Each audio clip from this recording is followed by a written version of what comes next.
Delhi Ghazipur border पर मजदूरों का हुजूम। यूपी में नहीं दी जा रही एंट्री। मजदूर डटे हुए हैं गांव लौटने की जिद पर।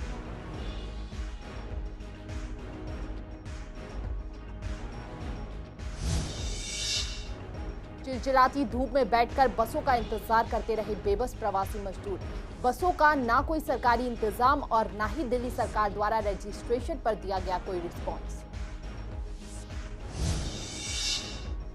प्रवासी मजदूरों के पलायन पर जारी राजनीति। बीजेपी नेताओं ने आप पार्टी पर लगाया आरोप। कहा मजदूरों के लिए नहीं किए गए ठीक इंतजाम।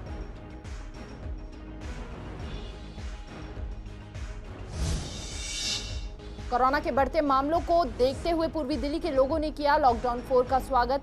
सरकार द्वारा जारी गाइडलाइंस का करेंगे पालन।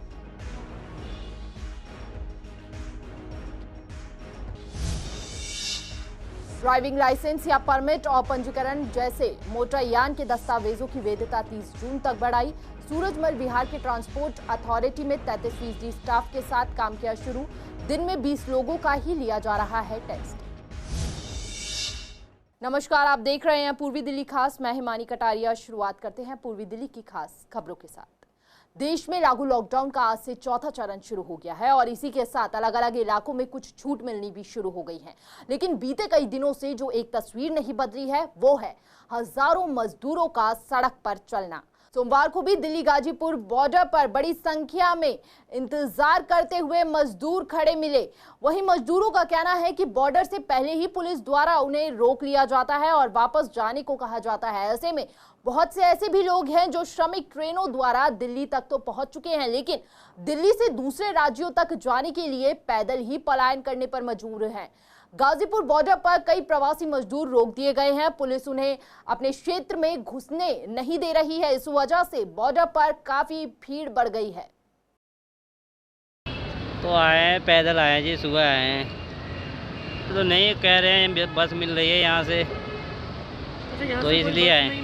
फिर यहीं पे मतलब कहीं वहाँ जाओ, वहीं पे रहो, खाओ, मतलब यहाँ क्या व्यवस्था है, कुछ भी नहीं है, क्या करेंगे आप?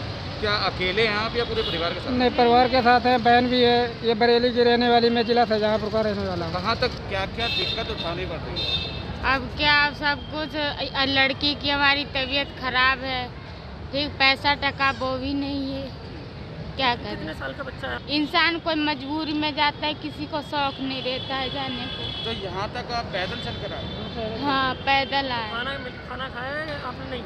हाँ, पानी वही भी रेट मिल रहा है। भैया यहाँ पड़े ब्रिज के नीचे, गाजीपुर बेंगलोर से आए। अच्छा, तो क्या कहा गया? आगे जाने नहीं दे रहा आपको? आगे जाने नहीं दे रहा भैया, वापसी कर दिया गए थे आगे 2 बार। कब से आए हुए हो? सुबह के आए हुए भैया, 6 बजे के थे। रेलवे स्टेशन से यहाँ तक कैसे आए हो? ऑटो से आए थे भैया।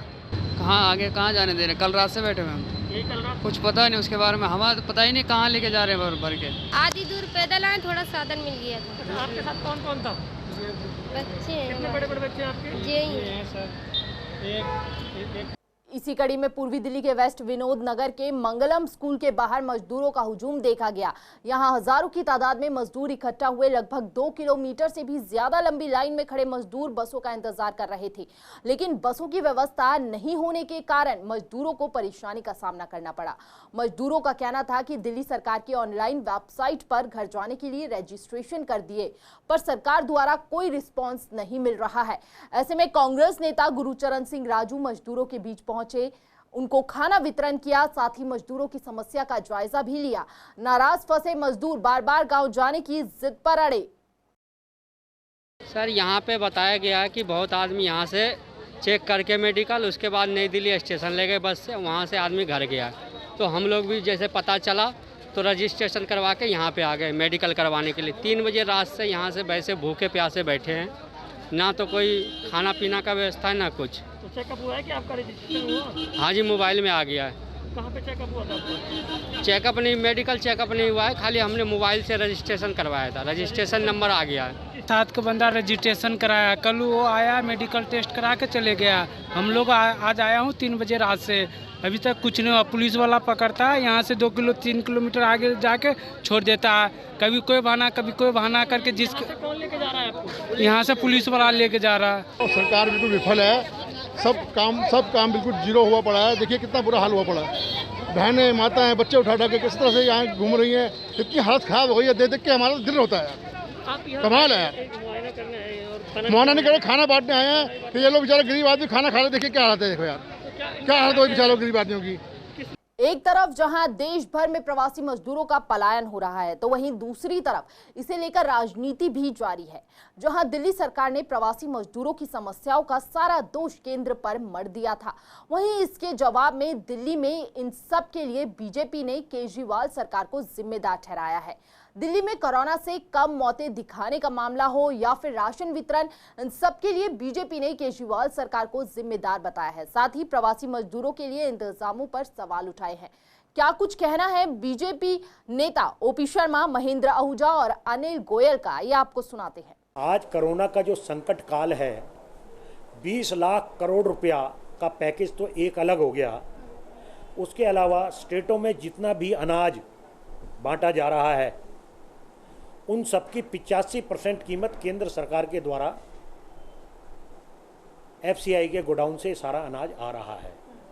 इसके अलावा जो विकलांग हैं, जो विडो हैं, जो सीनियर सिटीजन हैं, उन सबके अकाउंट में हर महीने पैसा जो जा रहा है, वो भी बढ़ाकर जो पैसा दे रहे हैं, वो सारा पैसा केंद्र सरकार दे रही है। किसानों को पैसा दे रहे हैं। और जितने भी मजदूर हैं, आपने देखा होगा उत्तर प्रदेश की यदि हम बात करें तो सैकड़ों के हज़ारों की तादाद में बस लगा दी हैं, लेकिन कुछ हमारे नासमझ भाई डर की वजह से जो पहाड़ों पर, नदियों में, खेतों में होकर जा रहे हैं, उनके साथ कुछ हादसे भी देश में हुए हैं, जिसके लिए हर भारतीय का दिल दुखी है। केजरीवाल जी जो क्षुद्र राजनीति करते हैं, तो केजरीवाल जी एक विकृत माओवादी सोच के व्यक्ति हैं। अव्यवस्था फैलाना, चीज़ों को ख़राब करना, चीज़ों को गंदा करना, ये उनकी आदत में शुमार है। जब 24 मार्च को लॉकडाउन शुरू हुआ, उसके अगले हफ्ते में ही कितना माइग्रेशन शुरू हुआ, और उसके बाद आज करीब 50 दिन हो चुके हैं, फिर भी माइग्रेशन दोबारा से चला और बीच में भी चला। तो खाने की जिम्मेदारी किसकी है, ये आप भी जानते हैं, हम भी जानते हैं, दिल्ली सरकार की है। उनके कहीं खाने की अगर समस्या है, ट्रांसपोर्टेशन की समस्या है, तो लोकल ट्रांसपोर्ट की व्यवस्था किसकी है, वो दिल्ली सरकार की है। तो उनको राशन देना है, राशन की दुकानों के माध्यम से राशन कार्ड वालों को देना है या नॉन राशन कार्ड वालों को। केंद्र सरकार ने जो राशन दिया है, 50% राशन वो केंद्र सरकार के माध्यम से आ रहा है राशन की दुकानों पे। जिनके पास नॉन राशन कार्ड नहीं है, उनकी दिल्ली सरकार ने एक ऑनलाइन रजिस्ट्रेशन के साथ फॉर्म भरने के बाद उसके बाद कहा। तो ये सारे में दिल्ली सरकार का काम है। तो मुझे लगता है कि इसको किसी को कहने की ज़रूरत नहीं है, चाहे वो ट्रांसपोर्टेशन हो, चाहे वो खाने का हो, चाहे वो राशन की दुकानें हों, ये सारा चीज़। और अभी अब मान लो शराब की दुकानों पर भीड़ लग रही है, तो उसको भी केंद्र सरकार की जिम्मेदारी है। इसका मतलब क्या है कि हमको बहुत ज़्यादा इसको प्लानिंग के साथ करना चाहिए था, जो शायद नहीं हुआ। काम अच्छा हो रहा है, लेकिन बहुत और प्लानिंग की आवश्यकता थी। केजरीवाल जी वास्तव में ये चाहते हैं कि दिल्ली के सारे मजदूर अपने अपने राज्यों को लौट जाएं, क्योंकि वो मजदूरों की सेवा नहीं कर सकते। ये नाम की सेवा है कि उनको भोजन मुहैया कराया जा रहा है, उनको सुविधाएं दी जा रही हैं, उनको शेल्टर दिए जा रहे हैं। ऐसा कुछ नहीं हो रहा है। और जहाँ तक उनके जाने के साधनों का सवाल है, विशेष ट्रेनें चला रही है भारत सरकार, बसों की परमिशन दी है। अगर दोनों राज्य सहमत है तो बसों से मजदूर जा सकते हैं। मजदूरों की सबसे बड़ी हितैषी मोदी सरकार है, जिसने सीधे उनके खातों में पैसा भेजा है, जिन्होंने सिलेंडर मुफ्त दिए हैं, जिन्होंने महिलाओं को 500 रुपये महीना देना शुरू किया है। मोदी सरकार जैसी योजना तो पूरी दुनिया में किसी सरकार ने नहीं बनाई। दिल्ली एनसीआर समेत पूरे देश में आज से कोरोना वायरस के चलते लॉकडाउन का चौथा चरण शुरू हो गया है। ऐसे में इस चरण में लोगों को कई छूट दी गई है। वहीं पूर्वी दिल्ली की जनता ने लॉकडाउन बढ़ाने के फैसले का समर्थन किया है। हालातों को देखते हुए लोगों का कहना है कि सरकार ने सही फैसला लिया है। हालांकि इस बीच सोमवार को राजधानी की सड़कों पर बड़ी मात्रा में वाहनों की आवाजाही देखी गई। वहीं कोरोना का संक्रमण तमाम एहतियात के बाद भी कम होने का नाम नहीं ले रहा है और अकेले दिल्ली में संक्रमितों की संख्या 10,000 पार कर गई है। लॉकडाउन 4 आया है, इसकी गाइडलाइन जो आई हैं बल्कि ठीक हैं और हम इसका समर्थन करते हैं, क्योंकि लोगों को बचाना है तो लॉकडाउन 4 भी आएगा, लॉकडाउन 5 भी आएगा, क्योंकि कोरोना कम तो हुआ ही नहीं है।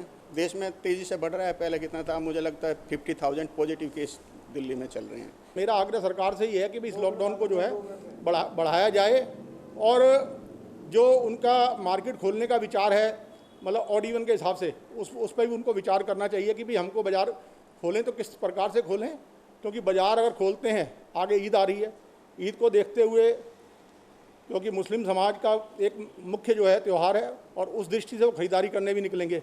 जब हजूम का हजूम खरीदारी करने निकलेगा तो सोशल डिस्टेंस मेंटेन नहीं हो पाएगा। तो इस दृष्टि को भी थोड़ा सा हमको ध्यान रखते हुए इस बात को जो है सरकार को ध्यान रखना चाहिए कि हम ये लॉकडाउन बढ़ाया है तो बहुत अच्छा किया है, बल्कि मैं तो ये चाहता हूँ इसे और बढ़ाया जाए। पैसा आना जाना है, आता जाता रहेगा। हमारी इकोनॉमी ख़राब होने वाली नहीं है, हमारी इकोनॉमी बहुत स्ट्रॉन्ग है और मोदी जी के रहते हुए हमारी इकोनॉमी ख़राब नहीं होगी। लॉकडाउन में हमारे मजदूरों को जो तकलीफ हो रही है वो हमें कुछ ना कुछ योगदान करना चाहिए, व्यापारी वर्ग को आगे आना चाहिए और योगदान देना चाहिए। लॉकडाउन के लिए गवर्नमेंट जो कर रही है, मेरा ख्याल है जितना करना चाहिए उसमें कोई कमी नहीं छोड़ रही, बहुत बढ़िया कर रही है। और पब्लिक भी जो है इसको अच्छी तरह जान रही है और उसका पूरा सहयोग दे रही है। इतना बड़ा कंट्री होने के कारण जितना ये मतलब संक्रमण फैल रहा है, उस पर भी ये एक हिसाब से देखा जाए तो सारा वर्ल्ड मान रहा है कि अभी स्थिति जो है जितनी हिंदुस्तान में मोदी जी कंट्रोल करके चल रहे हैं, ये उनकी अपनी एक समझदारी और एक दूरदृष्टि है। स्टेट गवर्नमेंट्स को पावर दे दी गई है कि वो अपने हिसाब से, अपने देश के हिसाब से जो कुछ वो रिलैक्सेशन करना चाहते हैं वो कर सकते हैं। ये उनकी अपनी रिक्वायरमेंट है, अपनी सोच है। वो इवन कंट्रोलमेंट एरिया भी जो हैं उनको भी वो बढ़ा भी सकते हैं, कम भी कर सकते हैं। और जो सुविधा आने जाने के लिए बसों को है, मेट्रो की बसों की है, ट्रांसपोर्ट की सुविधा वो दे सकते हैं। लॉकडाउन के कारण ड्राइविंग लाइसेंस या परमिट और पंजीकरण जैसे मोटरयान के दस्तावेजों की वैधता 30 जून तक बढ़ा दी गई है। वहीं पूर्वी दिल्ली के सूरजमल विहार के ट्रांसपोर्ट अथॉरिटी में भी 33% स्टाफ के साथ काम शुरू किया जा रहा है। लोग लाइसेंस बनवाने रिन्यूअल के लिए अब आने लगे हैं। अधिकारियों का कहना है कि लाइसेंस एक्सपायर वालों के लिए ऑफिस बंद ही है। इस संबंध में अभी काम नहीं किया जा रहा है, जिनकी अपॉइंटमेंट न्यू लाइसेंस के लिए है। इस लॉकडाउन के बीच उनका ट्रायल और टेस्ट किया जा रहा है। कम स्टाफ को देखते हुए दिन में केवल 20 लोगों का ही टेस्ट लिया जा रहा है। तो वो डेट मेरी तैयारी हो नहीं पाई थी कार की, लॉकडाउन की वजह से। कार सीख रहा था मैं, तो लॉकडाउन हो गया था, फिर कार बंद कर दी थी सीखनी। तो अभी क्या बोला गया यहाँ पर? अब क्या 31 के बाद हाइपोथिकेशन हटवाने के लिए आए थे। तो क्या कहा गया यहाँ पर? लॉकडाउन के बाद आओ, लॉकडाउन के बाद आओ, ये काम अभी नहीं हो रहा है। नहीं, अंदर तो एंट्री उन्होंने करने दी थी। अंदर गए तो उन्होंने कहा कि आप जाके ऑनलाइन देखिए, वो बाहर हमने फॉर्म लगा हुआ है, बाहर फॉर्म पे पढ़िए। अब ना तो अंदर कुछ सही से जवाब पता लगाए कि हमारा डीएल जो है वो हमें मतलब कब अप्लाई करें, कैसे अप्लाई करें, क्योंकि डेट तो निकल गई, उस टाइम पे अथॉरिटी बंद थी। और अब बाहर भी पूछ रहे हैं तो बाहर भी कोई जवाब नहीं है इसके लिए। डेफिनेटली इसके लिए दिक्कत हो रही है। पूर्वी दिल्ली के शिवपुरी के सिल्वर पार्क के पास जरूरतमंदों को विधायक एसके बग्गा, अमित मिश्रा, एसएन पांडे, आशीष व अन्य कार्यकर्ताओं द्वारा राशन, सब्जी, मास्क वितरण किया गया। इस मौके पर विधायक एसके बग्गा ने कहा कि सभी जरूरतमंदों का दिल्ली सरकार पूरी तरह ख्याल रख रही है। कोई भी भूखा ना रहे, इसको विशेष ध्यान में रखा जा रहा है। जरूरतमंदों को सूखा राशन आदि दिया जा रहा है। साथ में सोशल डिस्टेंसिंग का भी पालन किया जा रहा है। इसके साथ जब तक कोरोना कहर खत्म नहीं होता है तब तक आप सरकार पूरी तरह हर एक आदमी के साथ खड़ी है और किसी भी तरह की परेशानी होने पर उनकी मदद के लिए आगे आती रहेगी। तो इन्होंने आज 60 लोगों को पर्ची बांटी थी जिनको राशन देने के लिए, और सबने सोशल डिस्टेंस भी मेंटेन किया, मैं देख रहा हूँ। और मास्क भी दे रहे हैं हम उनको कि मास्क लगा के घर रहें, बाहर निकले तो मास्क लगा के निकलें। मोस्टली लोगों ने मास्क लगा रखे हैं। तो मैं धन्यवाद करता हूँ पूरी टीम का कि जो इन्होंने ऐसा एक संकट के समय में ऐसा बीड़ा उठाया। ये काफ़ी टाइम से लगे हुए हैं, सैनिटाइजेशन भी कर रहे हैं ये लोग, और लोगों की समस्या भी सुन रहे हैं, और मेरी विधानसभा में पूरा ये काम कर रहे हैं। मैं इनका पुनः धन्यवाद करता हूँ। शिकायतें आ रही थी कि हमें भाई भूखे मर रहे हैं, परेशान हैं, हम कहाँ जाएं, तो उनको हमने राशन कई बार ऐसे करके दिया है। कई बार इससे पहले भी दिया गया है, बग्गा जी के प्रेरणा से ही, इनके आदेशानुसार ही तो कई बार ये राशन दिया गया है। तो हम टीम का पूरा सहयोग, हमारे यादव जी हैं, हमारे आशीष जी हैं, अमित मिश्रा जी हैं, सब मिल के सब लोगों का सहयोग है। जिनके पास आधार कार्ड, वोटर कार्ड कुछ भी नहीं है और बहुत लाचार है, परेशान है, उनको राशन वितरण किया गया है, जिनसे हम बग्गा जी का बहुत बहुत धन्यवाद कर रहे हैं। कि इस संकट की घड़ी में हमारे साथ मिलके कार्य को सफल बना रहे हैं। कार्यकर्ता जो पार्टी के हैं वो भी अपने लेवल पे अलग अलग क्षेत्रों में, अलग अलग विधानसभाओं में जो भी ज़रूरतमंद लोग हैं उनको जितनी भी उनकी सहायता हो सकती है अपने लेवल पे वो लोग कर रहे हैं। और इसी प्रकार मैं चाहूँगा कि सभी कार्यकर्ता हौसला अफजाई से आगे लोगों की मदद करते रहें। रघुवरपुरा वार्ड में सुनीता नाम की कर्मचारी की कोरोना से मृत्यु हो गई, जिसके चलते शोक सभा में सफाई कर्मचारी व सामाजिक संस्थाओं के लोगों ने शामिल होकर भावभीनी श्रद्धांजलि दी। शादरा साउथ जोन के डिप्टी चेयरमैन एवं क्षेत्रीय निगम पार्षद श्याम सुंदर अग्रवाल ने कहा कि कोरोना के कारण हमने अपनी एक सफाई कर्मचारी जिसने अपनी ड्यूटी को अच्छे से निभाया था उसे खो दिया है। मैं दिल्ली सरकार से विनती करता हूं कि जो सरकार ने वादा किया है कि इस आपदा के बीच कोरोना योद्धा की यदि मृत्यु होती है तो उसके परिवार को 1 करोड़ रुपए दिया जाएगा तथा शहीद का दर्जा दिया जाएगा। सरकार अपने वादे को निभाते हुए सुनीता के परिवार को 1 करोड़ का मुआवजा, शहीद का दर्जा तथा उनके परिवार के एक सदस्य को सरकारी नौकरी दे मांग कर रहे हैं। साथ ही उनका कहना है कि यही उनके लिए एक सच्ची श्रद्धांजलि होगी। मैं दिल्ली सरकार से कहना चाहूंगा, जो आपने वादा किया था कि कोरोना के समय में किसी भी कर्मचारी की जो कोरोना योद्धा हैं उनकी मृत्यु होती है तो उनको 1 करोड़ रुपया देंगे।